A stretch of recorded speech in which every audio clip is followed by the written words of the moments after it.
बिस्मिल्लाहिर्रहमानिर्रहीम, अस्सलाम वालेकुम। मैं हूं ईसा नकवी और मेरे साथ मौजूद हैं मियां शाहिद महमूद साहब। आप पहले इनको मेरे चैनल पर देख चुके हैं और पेट्रोलियम के हवाले से, तवानाई के शोबे के हवाले से एक माना हुआ नाम है पाकिस्तान में।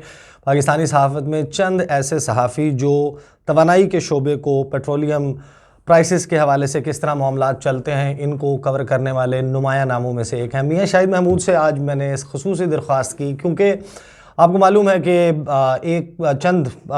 तकरीबन 15-16 रोज़ पहले बड़ा एक हुकूमत की तरफ से कहा गया कि हमने बड़ा फ़ैसला लिया, जबर किया और जो प्राइसेस बढ़नी चाहिए थी वो नहीं बढ़ाई गई। इस वीडियो का मकसद ना हुकूमत के हक़ में ना हुकूमत के ख़िलाफ़ कोई बात करना है। मैं जो है वो आपको मालूम है कि मैं लोकल मामलात पर उस तरीके से गुफ्तगू नहीं करता, लेकिन क्योंकि ये मामला आलमी मामलात से भी जुड़ा हुआ है। पाकिस्तान, आपको मालूम है कि अपनी जो पेट्रोलियम ज़रूरियात हैं वो ख़ुद पैदा नहीं करता, पाकिस्तान को बाहर से मंगवानी पड़ती है। तो इंटरनेशनल मार्केट जो है उसके असर को कोई भी हुकूमत है जब तक आपकी अपनी प्रोडक्शन नहीं है उसको ख़त्म नहीं कर सकती। लेकिन मौजूदा हालात में जब 15-16 फरवरी की दरमियानी शब ये फ़ैसला सामने आया कि 12 रुपये तकरीबन और मुख्तलिफ़ जो है वो किस्म की प्रोडक्ट्स पर मुख्तलिफ़ प्राइसेस बढ़ाई गई, उसके बाद एक बहुत बड़ी बहस जो है वो शुरू हुई कि पेट्रोल बम जो है वो गिरा दिया गया। यकीनन इतना बड़ा इजाफा एक पेट्रोल बम है, ऑलरेडी महंगाई की वजह से आवाम जो है उनकी सूरत हाल आपको मालूम है। लेकिन एक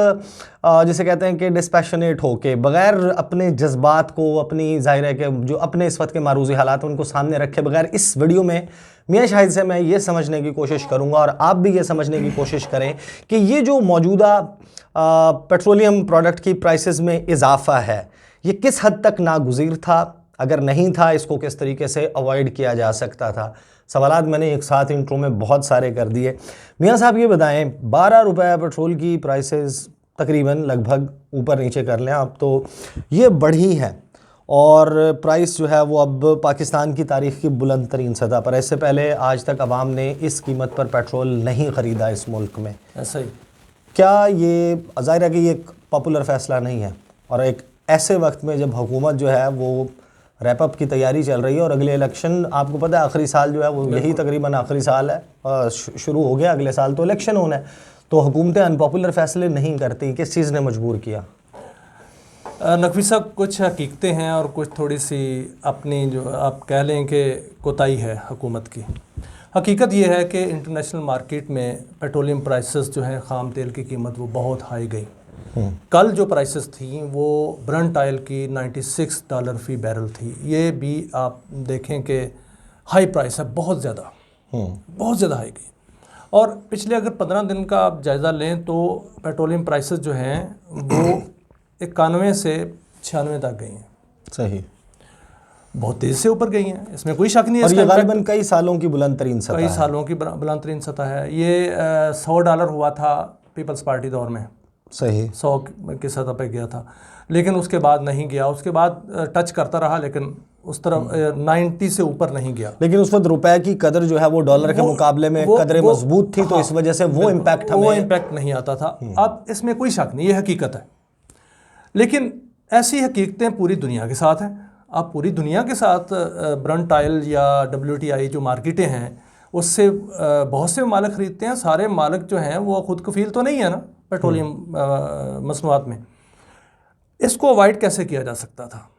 इसको अवॉइड जैसे किया जा सकता था कि जिस तरह वज़ीर आज़म ने पहले 15 दिन पहले एक फ़ैसला किया, पॉपुलर फ़ैसला किया कि हम प्राइसेस नहीं बढ़ाएंगे। उस वक्त क्या किया गया? उस वक्त PL जो है वो आपने उस पर कंप्रोमाइज़ किया, पेट्रोलियम लेवी पे। अभी भी PL जो है वो 17 रुपये फ़ी लीटर लिया जा रहा है। अगर आप 17 रुपये फ़ी लीटर से आधा कर लेते, सही 9 रुपये कम कर देते, 3 रुपये इजाफा रह जाता। लेकिन ऑलरेडी मियां साहब सेल्स टैक्स वो कहते हैं कि हम लेने रहे। सेल्स टैक्स तो ज़ीरो है, बेहतर है। लेकिन अगर आपने अवाम को रिलीफ देना है तो फिर हिकमत अमली से काम लेना पड़ेगा ना। आप उसमें से कुछ ना कमाएं, आप ये कहें अवाम को कि हमने कुछ नहीं कमाया, हमने अवाम को अपनी कमाई से रिलीफ दे दिया है, ये तो हो गया दावा। लेकिन कल जो दावा आया सामने कि वज़ीर आज़म ने समरी वापस कर दी है और फिर आपने बढ़ा दिया, ये कितना बड़ा गलत। नहीं, यहाँ पे कंफ्यूजन कहाँ से हुई आप मुझे ये बताएं। दो से तीन बातें, क्योंकि इसका एक बैकग्राउंड भी मौजूद है। जिस वक्त कोरोना वायरस आया, पूरी दुनिया में पेट्रोलियम प्रोडक्ट्स की जो ज़रूरियात हैं उसमें कमी हुई, जहाज़ उड़ना बंद हो गए, गाड़ियाँ चलनी बंद हो गई, लॉकडाउन्स लगे हुए थे। और उस वक्त एक टसल शुरू हुई सऊदी अरब और रशिया के दरमियान। ओपेक वर्स और इनका मामलात थे। आप वो बॉडी, वो ममालिक जिनकी एक तंजीम मौजूद है ऑयल प्रोड्यूसिंग कंट्रीज़ की, ओपेक, जो पूरी दुनिया में कंट्रोल करती है पेट्रोलियम प्रोडक्ट्स की प्राइसेस को। उस वक्त ये मामला शुरू हुआ और रशिया ने और सऊदी अरब ने दोनों के दरमियान टसल बन गई कि हम ऑयल की प्रोडक्शन जो है वो कम नहीं करेंगे। ऑयल बहुतात में मौजूद था, इस्तेमाल हो नहीं रहा था। और उस वक्त तारीख की कम तरीन, यानी कि 20-30 सालों की कम तरीन सतह पर पेट्रोलियम प्रोडक्ट की प्राइसेस चली गई $17 तक, जहाँ $17 तक चली गई। उस वक्त मियाँ साहब के साथ मैंने एक वीडियो की थी और मियाँ शाहिद साहब ने, उस वक्त हमने इस सारी चीज़ को देखा था और हुकूमत को उस वक्त का एक क्रेडिट जो है वो जो देना बनता था कि पाकिस्तान की तारीख में रुपयों के हिसाब से इतनी बड़ी कमी पेट्रोलियम प्रोडक्ट की प्राइसेस में नहीं हुई। 112-14 से आपका जो है वो 70s में या 82-83 पे आ गया था पेट्रोल। एक बड़ी जो है वो कमी हुई थी। और फिर मियाँ साहब जो हैं, आप बता रहे थे कि उस वक्त के कुछ बाद जो मशीर हैं इस हुकूमत के, वो कोई फ़ैसले करवा सकते थे जो नहीं करवाए गए, और उनका इम्पैक्ट वज़ीर आज़म को लाइलमी में रखा गया या क्या? ये क्या मामला है, ये बताएं ज़रा। नकवी साहब, इसमें वज़ीर आज़म को लाइलमी में रखा गया है। नदीम बाबर साहब उस वक्त मौजूद थे और नदीम बाबर साहब को एक ऑफ़र हुई थी। असद उमर साहब को इसका पता है। अच्छा, इस चीज़ का असद उमर साहब को पता है और असद उमर साहब इसके हक़ में थे। सही। ऑफ़र ये हुई थी कि 2 साल के हम जो है ना वो सौदे कर लेते हैं इसी कीमत पे। उस वक्त कीमत थी $30 फ़ी बैरल। अच्छा, $17 से $30 आज के मुकाबले में लगभग $67 कम। और ये तजवीज़ आई थी, हाँ, ये तजवीज़ आई थी कि हम 2 साल के सौदे कर लेते हैं। LNG भी बहुत कम सतह पे आ गई थी और पेट्रोलियम के भी अगर हम कर लेते, ये जो 2 साल हुकूमत के गुजरे हैं ये वाह में गुजरते हैं। सही। लेकिन ऑन द फ्लिप साइड अगर प्राइसेस इससे नीचे चली जाती, वही 17-18 पे चली जाती, ये तो नहीं जुआ था ना फिर। ये तो कम जुआ था। अब जो नुकसान हो रहा है वो ज्यादा हो रहा है। ये फ्यूचर देखे फोर्सी तो कोई नहीं कर सकता। अब जो नहीं, जिसने भी किया था, हाँ, जिसने भी ये तजवीज़ दी थी, जिस तरह हम LNG के मामले में करते हैं, वो तो दूरंदेश था ना कि आपने जनाब आप उस वक्त कर लेते तो ये हो जाता, अब आप ज़्यादा में ले रहे हैं। पीपल्स पार्टी दौर में हो जाता तो कम था। जो नवाज लीग की हुकूमत ने किया वो बहुत ज़्यादा किया। अगर ये हुकूमत $30 पे लॉक कर देती 2 साल की सेल्स और दरमियान में 17 पे, 15 पे या $14 पे आ जाता जब कोरोना वायरस की सूरत हाल चल रही थी। नकवी साहब, आ जाता, 30 से 14 पे आता। अब 30 से जो है वो 96 पे गया है। हाँ, ये भी है। देखें, जो पेशन गोई होती है ना, वो शोबे के जो लोग उस शोबे के होते हैं, जिस तरह ये उनको ठीक प्रेडिक्ट करना चाहिए था। उन्होंने किया था। लेकिन वो लोग जिन्होंने वज़ीर आज़म को लाइलम रखा, जिन्होंने इस चीज़ को आगे एज ए समरी भिजवाया ही नहीं मंजूरी के लिए, उन पर क्या कहेंगे? वो दे शुड बी फिक्स्ड। और दूसरी बात, वो देखें, वो रिफाइनरीज के साथ मिले हुए थे। वो लोग उस वक्त जब पेट्रोल बहरान आया था, आपको पता है, ठीक है, वो क्यों आया था? आपकी प्राइसेस तो $30 पे थी, फिर आपके पास पेट्रोल नहीं था, आपके पास पेट्रोल अचानक ख़त्म हो गया था। और वो इसीलिए हुआ था कि आपने रिफाइनरीज को फ़ायदा दिया था। रिफाइनरीज ने पेट्रोलियम मसनूआत जो थी वो ख़रीद ली हुई थी, अब वो निकालनी थी। वो कह रहे थे इसका रेट बढ़ाओ, रेट नहीं बढ़ रहा था, उन्होंने डंप कर ली। सही, उसका भी कुछ नहीं बना। अब वज़ीर आज़म को इस मामले में लाइलम रखा गया। अभी भी जो कल काम हुआ है, मैं उस पर बात आऊँगा दोबारा। वज़ीर आज़म के साथ कैसे हाथ हो रहा है? वज़ीर आज़म के साथ ऐसे हाथ हो रहा है कि कल एक प्रेस रिलीज चलाई जाती है कि वज़ीर आज़म ने समरी वापस कर दी और फिर दोबारा उसी रेशो से बढ़ा दिया जाता है। अब जो जानने वाले हैं या लोग हैं वो उल्टा वज़ीर आज़म को दोबारा तनकीद का निशाना बना रहे हैं कि वज़ीर आज़म ने गलत किया। हालांकि वो खबर गलत थी, वो खबर चलानी नहीं चाहिए थी, वो फेक न्यूज़ थी जो हुकूमत ने चलवाई। सही। इसी तरह की फेक न्यूज़ जब हुकूमत के ज़िम्मेदार चलाते हैं तो उससे फ़र्क ये पड़ता है कि वो गालियाँ हुकूमत को पड़ती हैं और वो वज़ीर आज़म को पड़ती हैं। बिल्कुल, फेस ऑफ द गवर्नमेंट तो वज़ीर आज़म इमरान खान ही है ना, तो अल्टीमेटली हर चीज़ की जिम्मेदारी being chief executive of the country उन्हीं के ऊपर, लोग जो हैं उन्हीं के हवाले से बात करते हैं। एक बहुत ही अहम मामला मियाँ साहब, मैं आपको पता है कि बैनुल अक़वामी मामलात जो हैं उनके हवाले से मैं अपने चैनल के ऊपर गुफ्तगू करता रहता हूँ, और ये ऑयल प्राइसेस का मामला जो है वो इंटरनेशनल ऑयल मार्केट के साथ जुड़ा हुआ है। और दुनिया के जो चंद बड़े बड़े माफियाज़ हैं, जिस तरह जो फार्मास्यूटिकल जाइंट्स हैं, इसी तरीके से जो वेपन इंडस्ट्री है, जो असलहा बनाने वाले हैं, और इलिसिट साइड के ऊपर, इलीगल पे तो फिर बहुत ज़्यादा माफियाज मौजूद हैं, लेकिन लीगल साइड के ऊपर देखा जाए उसमें ऑयल का माफिया बहुत बड़ा माफिया है। और पूरी दुनिया में जाहिर है कि ये बिज़नेस किस तरीके से होता है। लेकिन एक इंतहाई अहम मामला जो हमारी आजकल के हालात से जुड़ा हुआ, उसका इम्पैक्ट लाइकली, जाहिर है अगेन फ्यूचर तो कोई प्रोडिक्ट नहीं कर सकता। मुझे ये बताएं, यूक्रेन और रशिया इनके दरमियान मामला चल रहा है, और रूस जाहिर है कि हमें मालूम है कि दुनिया का दूसरा सबसे बड़ा जो है वो ऑयल प्रोड्यूसर है।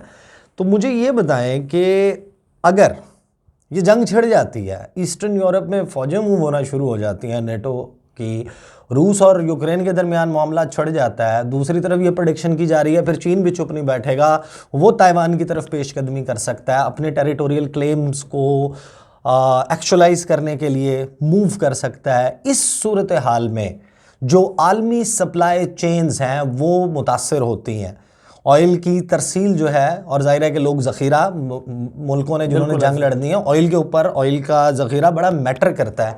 उस सूरत में पाकिस्तान किस तरीके से इम्पैक्ट हो सकता है आने वाले वक्त में? देखिए नबी साहब, कल जब अमेरिका ने दाखिलत की 2 दिन पहले, तो प्राइस थी उस वक्त 96 और आज प्राइस है 93। $3 कम हो गई प्राइस। सही। अगर हमला हो जाता है या दोबारा सिचुएशन वही बन जाती है तो फिर प्राइसेस बढ़ेंगी। प्राइसेस इसीलिए बढ़ी थी कि जब ये दोनों मुल्क जो है आमने सामने आ गए, और ये था कि आज हमला हुआ, कल हमला हुआ, अभी हुआ, तो प्राइसेस जो है बड़ी तेज़ी से ऊपर गई, 96 तक गई। अमेरिका की मुदाखलत से प्राइसेस जो है वो $3 पीछे आ गई। अब अगर हमला होता है तो ये पाकिस्तान में जो आएगा इसका इम्पैक्ट, वो जो फोर्सी कर रहे हैं वो तकरीबन 170 तक पहुंचेगा। 170 तक, 170 पे पेट्रोल जो है। अब आप इसको कितने, मैं इस पे लेकिन ये अंदाजे हैं, ज़हन में रखिए। मैं कहता हूँ कि फ़र्ज़ करो ऐसा होता है तो इस पे हुकूमत कुछ नहीं कर सकती। वो इसलिए हुकूमत कुछ नहीं कर सकती कि आप PL कितना कम कर लेंगे। क्या आप PL को पहले 30 की शरह पे ले जाएंगे फिर कम करेंगे? ऐसा तो नहीं हो सकता।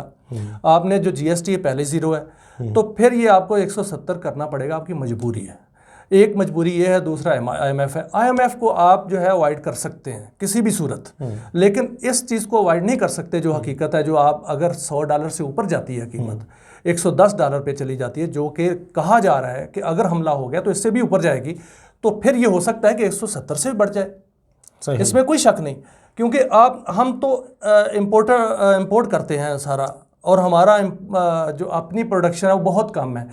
78,000 या 80,000 बैरल हमारी जो अपनी प्रोडक्शन है, लेकिन जो हम इंपोर्ट करते हैं वो सारे का सारा इंपोर्ट ही होता है। उससे हमें सबसे ज़्यादा जो है ना वो असर पड़ेगा तमाम ममालिक की निस्बत, क्योंकि इंडिया हमसे ज़्यादा प्रोड्यूस करता है। बाकी जो मुल्क हैं हमारे, जो पड़ोसी मुल्क हैं, वो ज़्यादा हमसे जो है वो प्रोड्यूस करते हैं। हम सबसे कम प्रोड्यूस करने वाले मुल्क हैं। हालांकि नकवी साहब, मैं पहले भी बता चुका हूँ, हमारे पास इतना तेल का ज़ख़ीरा है कि अगर हम 1 साल सिर्फ एक्सप्लोरेशन अच्छी तरह कर लें तो हमारा 3 लाख बैरल पेट्रोलियम मसनूआत जो है निकल सकती हैं। भाई हमारी जो अवाम है, अगर उसका ये हाल होगा, उनको चाहिए जो ज़मीन से ऊपर नज़र आने वाले मंसूबे हों। ज़मीन के अंदर जो है, यानी कि सेवरेज लाइन बिछा रहे हैं तो उसके ख़िलाफ़ हैं।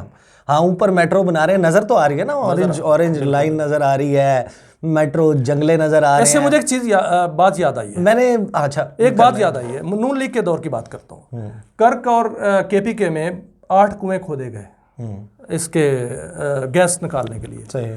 और वो गैस निकल आई, फिर क्या हुआ? फिर कुएं बंद कर दिए। ये क्या बात? वो गैस आज तक बाहर नहीं आई।